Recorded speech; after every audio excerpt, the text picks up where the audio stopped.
Primeiramente, eu quero concordar com o pessoal do Heróis ou Mais, porque precisou de uma frase para o Capitão América Steve Rogers colocar a posição dele conservadora, né? Deus não se veste assim. O Sam Wilson, para se colocar como Capitão América, ele fez um texto, um bife gigantesco na série. Falou até não mais poder. Talvez a pressão dos dois ali naquele momento fosse diferente, e a necessidade de imposição, uma decisão dos roteiristas para aquilo ali. Mas realmente há uma diferença muito grande. Tem alguns dados aqui para encerrar o caso de se é uma coisa política, se é uma coisa econômica, que eu queria colocar aqui, é como essa situação toda é uma espécie de investimento para o futuro. Tem uns dados aqui da população americana, que são hoje 60 milhões de latinos na comunidade latino-americana, 60 milhões de hispânicos. Em 2060 vão 611 milhões. São 20 milhões de asiáticos, eram 36 milhões de afro-americanos em 2000, em 48 milhões hoje. 48 milhões, tem um aumento de 60%. E mais interessante ainda, 40% deles têm menos de 30 anos. Então, é uma população jovem e diversa. A população branca nos Estados Unidos não hispânica caiu de 75,90 para 57 em 2020. A hispânica dobrou. Isso passa uma mensagem. Impossível isso não passar uma mensagem de que algo está mudando, algo está acontecendo e não vai ter deportação que resolva. Os Estados Unidos vão ser um país cada vez mais diverso, muito mais do que era nos anos 80, muito mais que era nos anos 70. Então, essas mudanças culturais que vêm junto com o contato entre culturas diferentes, elas vão influenciar a arte. A arte não influencia a cultura. A arte não manda na cabeça das pessoas. A arte não não lava cérebros. A arte detecta algo que já está lá. E os artistas, como pessoas sensíveis, de vanguarda, geralmente captam o que está acontecendo antes e conseguem trazer para suas obras algo que ainda está para acontecer, algo que está no ar, que está no zeitgeist, como falado aqui, né? E essas mudanças que são naturais e que vêm desde sempre, né? Cada geração é diferente da outra e cada geração olha para trás e fala que coisa mais antiga, né? Como é que essas coisas eram feitas antes? Olha os programas de televisão que eram feitos nos anos 80, olha que absurdo. E aí as gerações antigas vão olhar para as novas e falar assim: o que é isso? O que está acontecendo aqui? Eu não estou entendendo nada. O que esse Pô, pessoal tinha está uns falando. caras lá falando de lacração, velho, no podcast. Pois de repente isso vai acontecer, sabe? Então eu acho que a arte ela reflete o espírito de seu tempo. A arte não vai refazer a cultura. A arte é uma forma do artista interpretar a cultura onde ele está inserido. E essas mudanças vão ser bem mais rápidas. Como eu falei, a pandemia acelerou muito esse processo de consumo. Então, consumo somado, o consumo cada vez mais ágil, cada vez mais veloz, e on demand, somado com uma mudança no perfil demográfico dos Estados Unidos, com uma queda em 2050, se não me engano, não vai ter mais a maioria branca dos Estados Unidos, branca não hispânica. E a tendência é cruzar, porque existem muito mais jovens de minorias do que jovens brancos, isso aí vão existir, né, em breve. Isso a cultura jovem vai mudar. A cultura jovem vai se adaptar. A cultura jovem vai fazer diferente, vai produzir diferente, vai vender diferente, porque o público vai mudar. O perfil do público está mudando. Talvez ao tentar se antecipar a esse movimento, a gente tenha tido esses excessos. Dois momentos aqui importantes. Primeiro, Black Lives Matter, que vai inspirar muita coisa em Hollywood. Muita coisa. Não é um movimento cultural, é um movimento político, mas que vai inspirar muita coisa em Hollywood. Eu acho que o maior sucesso foi o Pantera Negra, que vai estar diretamente ligado ao movimento Black Lives Matter, por isso que é um fenômeno cultural também. Me Too também. O Me Too foi outro, obrigado. O Me Too, ele vai influenciar muito, muito, porque vai pegar ali, ó, o Me Too é um movimento também cultural, porque não é só sobre assédio no dia a dia, é sobre assédio dentro da indústria cinematográfica. E a indústria vai pirar. Em 2014, por volta de 2014, 13, 14 ali, muitos roteiros envolvendo empoderamento feminino, personalidades femininas, heroínas femininas vão começar a sair. Alguns vão dar certo, Mulher Maravilha deu certo, Capitã Marvel deu certo, outros vão dar tragicamente errados. como o Exterminador do Futuro, o Mundo Sombrio, o Futuro Sombrio, como as Panteras, quem lembra? Mulan. Desculpa lembrar de você, Falado. Mulan é uma delas também. Ghostbusters. São Ghostbusters, são todos que vêm nessa onda de desculpa qualquer coisa. Estamos bem agora, olha como estamos valorizando vocês, mulheres, parem de nos denunciar.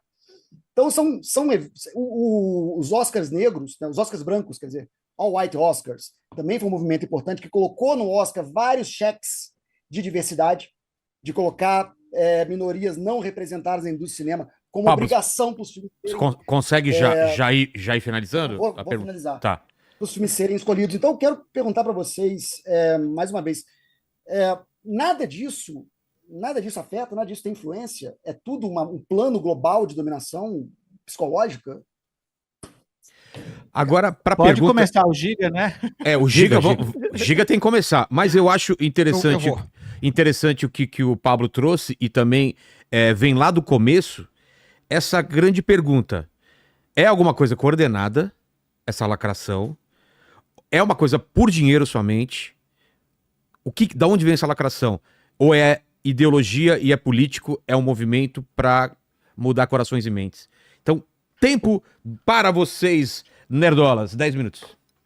O Giga vai explicar agora, ele vai falar, mas o Pablo acabou de dizer, o movimento é político. Tá em todos esses movimentos que foram citados são políticos. Não, eu vou falar rapidinho. É porque, assim, esse argumento da pandemia já surgiu mais de 2 vezes, acho que 2 vezes já foi falado isso, e eu acho que ele é válido, eu concordo com o Pablo com relação à transformação do público, realmente o gosto das pessoas vai sendo modificado, as pessoas vão indo para, né, a forma como a gente consome a cultura pop vai se modificando através do tempo. Agora, tem uns fatos que não tem como a gente escapar. Por exemplo, o Homem-Aranha, né, dos 3 Homem-Aranha lá, como é que é o nome daquele diabo? No Way Home. O próprio. Pô, ele bateu quase 2 bilhões no auge da pandemia, enquanto que The Marvels gerou uma moeda. Então, quer dizer... Era o Tobey Maguire, cara, voltando. Não tinha você entendeu? Pois é, mas... que os caras fizeram também. Mas você não tem como escapar, do fato de que gere interesse do público. Então, quando há interesse do público, as pessoas vão ao cinema, mesmo com pandemia, sem pandemia, geral acabou indo assistir aquela obra. Então, eu entendo o argumento, mas se você tentar se ater aos fatos, você vai perceber que realmente existe um ou outro evento que não dá para a gente concordar tanto que o cinema esfriou por conta da pandemia e foi só isso. Existe uma questão da qualidade das obras e, de acordo com a nossa visão, essa qualidade cai exponencialmente quando existe algum tipo de consultoria, quando existe algum tipo de exagero. A gente está escapando muito da questão do exagero, que eu acredito que seja o cerne da questão. Qual que é o meu ponto? O Miguel também falou uma coisa interessante sobre isso, com relação a se a lacração é o exagero, quem é que define o exagero? Né? O Miguel fez essa pergunta e ela passou batida até agora. Quem define é o consumidor. Quem define é o público que se sente incomodado a partir de um determinado nível de mensagem e ele decide, poxa, se esse filme está vindo com esse marketing, né? E aí você pega exemplos, Lightyear, Mundo Estranho, que são obras da Disney, aí da Pixar, que tiveram uma baixa bilheteria porque em suas divulgações o marketing girou em torno da representatividade e tal, pautas que não chamam tanta atenção. E esses produtos vão para o cinema, acabam faturando menos. Eu ia falar sobre Barbie e o The Last of Us, porque o Barbie, para mim, é um ponto fora da curva.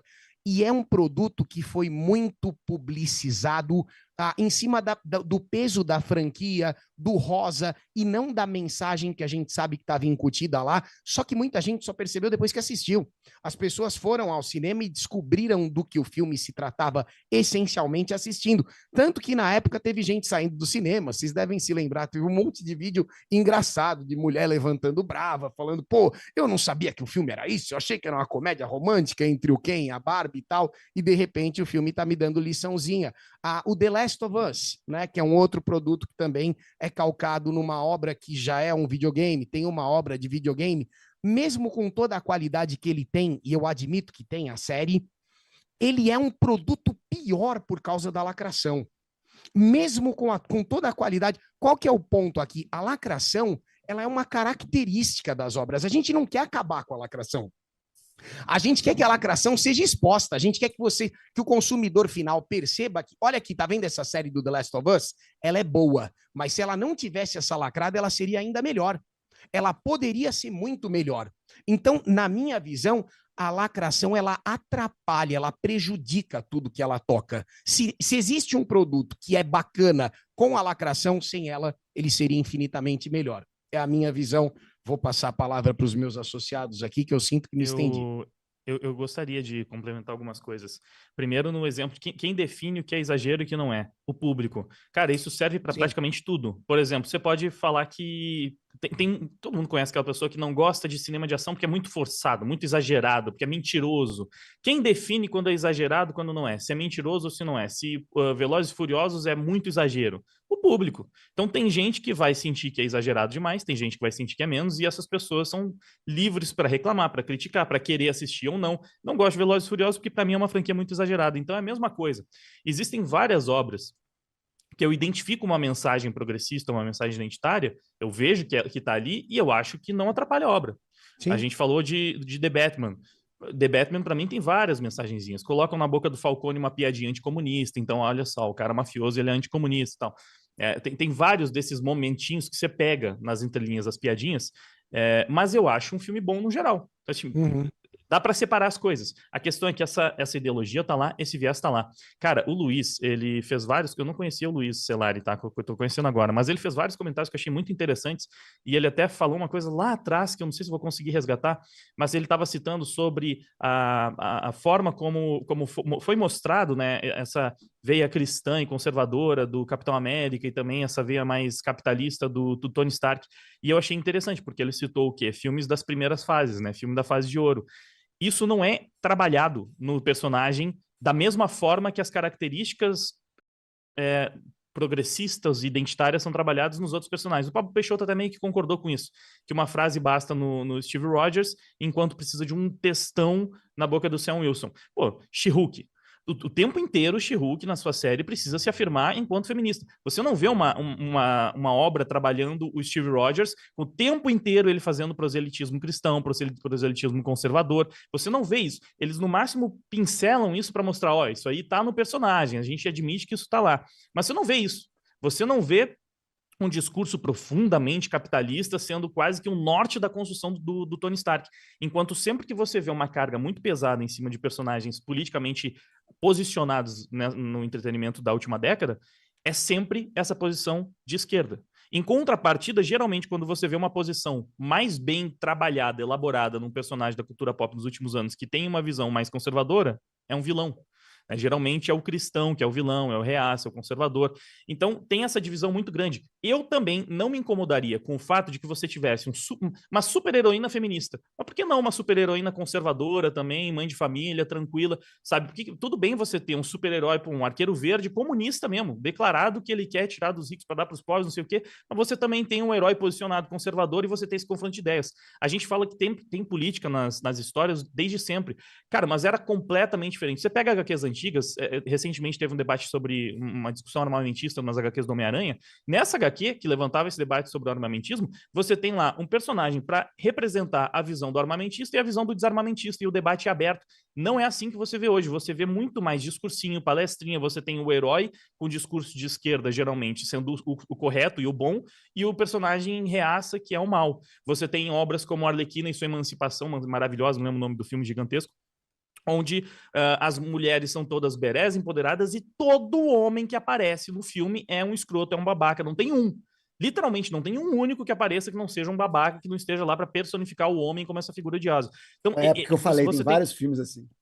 Você tem sempre uma direção muito forte, indo para um lado e não para o outro. Então, para mim, falta a diversidade mais importante, seria a diversidade ideológica. Eu acho que se você tivesse mais obras que podem ser panfletárias para a esquerda, mas você tem algumas obras também no mainstream panfletárias para a direita, as coisas estariam um pouco mais equilibradas. Eu sinto que o maior problema é que isso ficou muito desequilibrado, muito monopolizado na mão de umas pessoas. A gente sabe, inclusive, de roteiristas, desenhistas, atores que, quando se posicionavam à direita, eram demitidos. Gina Carano tá aí para provar. Você tem... Não vou lembrar de cabeça agora o nome de alguns desenhistas, mas eu sei, Joe Bennett, talvez. Alguns que foram afastados da indústria porque tinham publicações problemáticas, sendo que também tem publicações problemáticas de artistas engajados politicamente na esquerda, isso não surte nenhum efeito. Então aí você tem vários problemas da cultura do cancelamento, da espiral do silêncio, você remove do mercado figuras de uma posição, você mantém praticamente só de uma, e você faz com que todas as obras, quando vão politizar, vão sempre para a mesma direção. Óbvio que no longo prazo isso vai incomodar. Rápida sobre esse mesmo assunto que você está falando? É rapidinho. Claro. Você disse aqui que é o seguinte, você queria mais obras, se tivesse mais obras panfletando para a direita, para equilibrar, seria ok. Partindo dessa premissa. Se eu queria ter até essa visão de vocês aqui, eu não sei se vai mudar a regra do debate, mas enfim. Imagina que eles pegarem essas obras aí e mantivessem a mesma qualidade de escrita, porque a qualidade, como você falou aqui, da escrita da panfletagem para a esquerda é pior do que a do Steve Rogers. Isso o Pablo falou, eu concordo também. Eles, numa frase, resumiram o lado dele. E as da esquerda realmente fica chato. Às vezes não porque é de esquerda, mas porque é mal escrito, como você mesmo disse, né? Sim. Se eles mantivessem a mesma qualidade de escrita que a gente está vendo agora, a mesma qualidade de produção, a mesma qualidade de tudo, mas a lacração, ao invés de ser de esquerda, for de direita, vocês criticariam da mesma forma? Ou vocês Sim, eu acho que a gente tem alguns exemplos, são poucos porque isso acontece pouco, mas, por exemplo, teve uma produção do Daily Wire, que é um veículo de direita nos Estados Unidos, que produziu um filme chamado Lady Ball, se eu não me engano, que era zoando a questão das mulheres, Lady Ballers, zoando as mulheres trans nos esportes femininos. Isso. Panfletagem de esquerda, panfletagem de direita. As pessoas criticaram, por quê? Porque falaram, cara, a gente entende a ideia do filme, a gente entende que é uma coisa pra gente, mas foi mal feito, é ruim. Então as pessoas criticaram. Talvez, hoje, pela escassez, sabe quando você tá no deserto, você não vê água há muito tempo, né? Você fica sedento por aquilo. Graças a Deus eu não sei, eu nunca fui. Então. Mas a gente começa a ficar sedento. Bom, hoje em dia, como tem muito conteúdo ruim sendo produzido, eu, inclusive, fui um dos que falei que o filme do Sam Wilson é legal. Pra mim, foi acima da média. Por quê? Porque eu acho que tinham tantas produções ruins recentemente que Sam Wilson, pra mim, foi acima da média e me agradou. O filme, né, agora. Então, eu acho que esse tipo de coisa acontece. A gente começa a aceitar, talvez um pouco mais, porque tá precisando.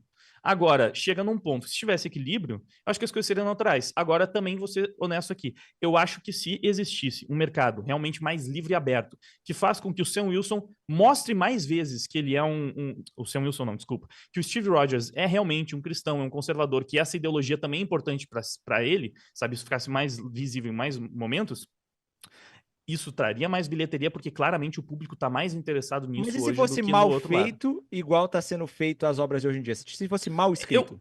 Eu acho que mal escrito vai ser um problema em qualquer contexto. Nem tudo é mal escrito. Eu admito, mal por escrito exemplo, é uma coisa também super, né, um pouco subjetivo, pedante. Por exemplo, eu acho que o exemplo da Pequena Sereia é interessante, que eu trouxe anteriormente, porque eu não acho que o filme é ruim.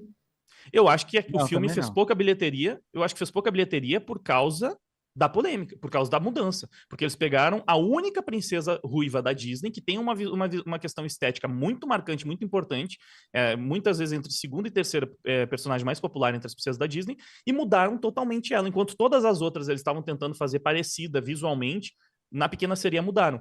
Isso afetou, muitas pessoas não quiseram acompanhar porque não viram ali a representatividade da sua personagem. E aqui também cabe lembrar, nerd em geral, é chato com fidelidade estética desde sempre. A gente reclamou do Tobey Maguire de olho azul para interpretar o primeiro Homem-Aranha. A gente reclamou do Heath Ledger. A gente reclamou do visual Power Ranger do primeiro Duende Verde. O último Craig 007 loiro. Eu ia falar exatamente. O loiro, né? O 007.